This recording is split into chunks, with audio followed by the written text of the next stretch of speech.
I stopped wondering what is wrong with me, and I started feeling grateful for the things that set me apart and made me weird and different.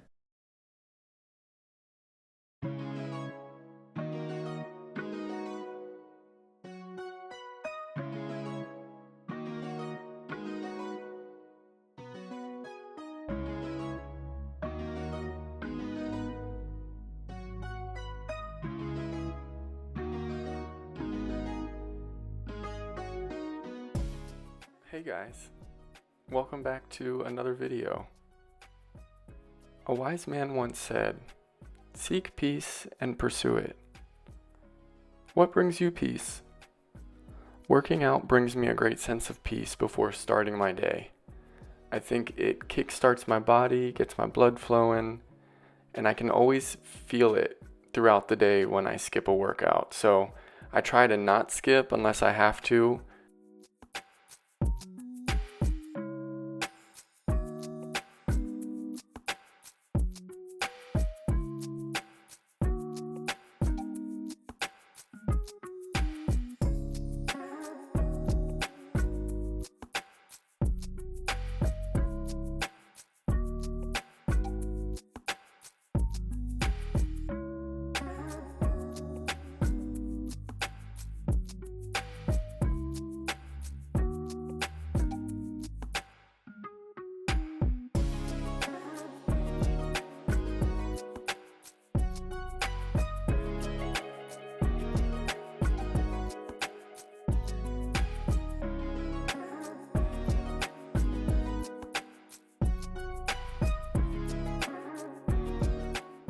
This is another great piece of equipment. It's called a captain's chair, and they're great for ab exercises, and it even has bars right there, as you can see, where you can do dips, which are great for your triceps and your shoulders.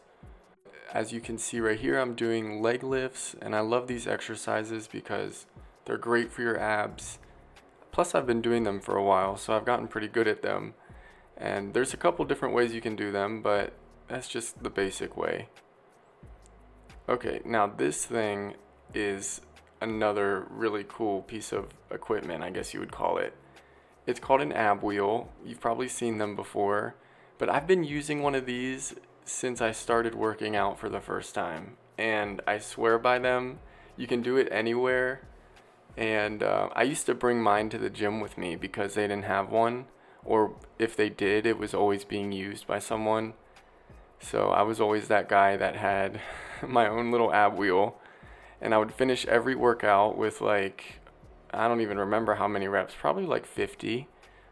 I do 25, 25, but there's a couple different ways you can do those ab roller exercises as well.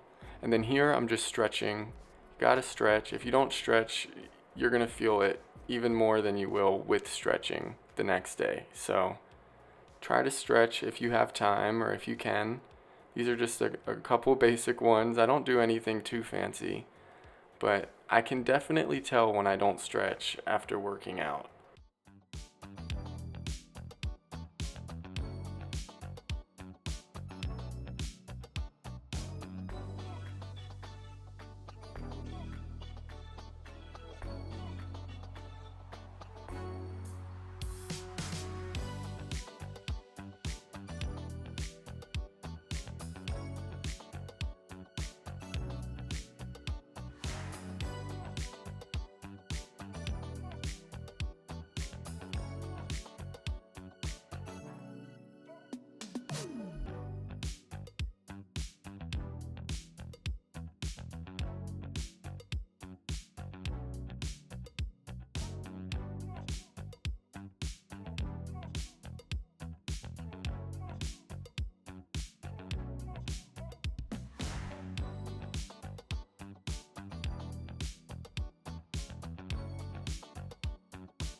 Hey guys, welcome back to my channel. So in today's video, I wanted to make a peaceful video that illustrates how I've been able to bring back peace into my life after years of uncertainty. A wise man once said, "Seek peace and pursue it." What brings you peace? It's easy to lose focus of your goals if you don't have anyone to answer to. And I have fallen off track a few times, and I'm going to be explaining to you guys how I've been able to dust myself off and get back on track. During the weekdays, I work most of the day just like anyone else, doing things like filming content, making candles, shipping candles, writing on my blog, and so much more. So it's really important for me to stay on track and to do these things that I'm going to be talking about with you guys, because if I don't, it kind of leaves space for me to get distracted and just lose track of everything that I've worked for. So let's get right into this. I like to spend my Saturdays exploring and kind of recharging myself, because if I don't do that, and sometimes like in the past I've taken Saturdays as like an extra work day, and then by Monday I'm just so exhausted because I've just been going full force for an entire week. So I think it's really important to have that one day where you can just have fun. I also like to do some projects on Saturday that I've been pushing off for a while because I usually have time. And one of the things I don't like doing on Saturdays is shopping, grocery shopping, anything like that, because it's like the busiest day to go. I'm not a fan of crowds, and I try to do that stuff like throughout the week if I can. I may not look like John Cena, but working out is something that is very important to me, and maintaining my sense of well-being. I just think it's important to regularly disconnect, not periodically, regularly disconnect and appreciate the beauty or find the beauty in your surroundings, because beauty is everywhere. Visit a new park or finish that project that you've been wanting to complete for a while, and just wait and see how good you feel, because there's no telling how good you'll feel after finally setting that time aside and doing that thing that your heart has been whispering to you. We all need to stop and smell the roses regularly. Now, the truth is, I'm a mama's boy, okay? And that's something I've come to learn. I've always kind of known it, but maybe I've been ashamed of it for my whole life. But at this point, I'm just so grateful to have my mom by my side. At this point in life, your parents start to get older, and I think it's important to set time aside as well and do things with them, because the dynamic is totally different when you're an adult versus a child. And it's nice to be able to, for me, to get to know my mom on like an adult level and talk about adult things and learn from her, and she also learns from me. And I think there's just something to be said for that. I think a lot of us get caught up in running away from who we truly are and who we are born as, until life has a way of circling back and bringing you back to that person. I was never part of the in crowd in school, and I never understood why. Even back in first grade, I was like the only guy in my class not invited to this guy's birthday party, who I won't mention, and I didn't understand why. Like, it didn't bother me at the time, I think, because I was so young, but I remembered not being invited to that party, and it was sort of like this thing in the back of my head that would always be triggered by something in school. Like, see, that's why you weren't invited, or see, no one wants to hang out with you. So I always tried to find crowds that were like different, or like rebellious, or maybe like not cool, or people that just didn't really have a lot of popularity or any like that thing about them. They weren't really involved in sports or anything like regarding the school. I always tended to befriend those people because I saw myself in them and I sort of empathized with them. I was never part of the in crowd in school. And instead of accepting it, I just continued to find my crowd and try to find my crowd throughout different stages of my life. And that led to a lot of disappointment. and low self-esteem. Because instead of finding that oneness and that confidence within myself, I tried to put on a mask and mold myself to be interesting or attractive to whatever crowd I was wanting to be a part of. It's so inauthentic. So once I started accepting the cards that I was dealt with, I began to play them in the game of life.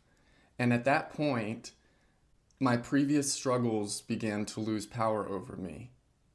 I stopped wondering what is wrong with me, and I started feeling grateful for the things that set me apart and made me weird and different, because that was where my power was. So instead of feeling ashamed, I felt blessed. I felt grateful to be different, and I still can't really put my finger on what sets me apart from other people, like that invisible thing about me that someone who's never met me before can already tell.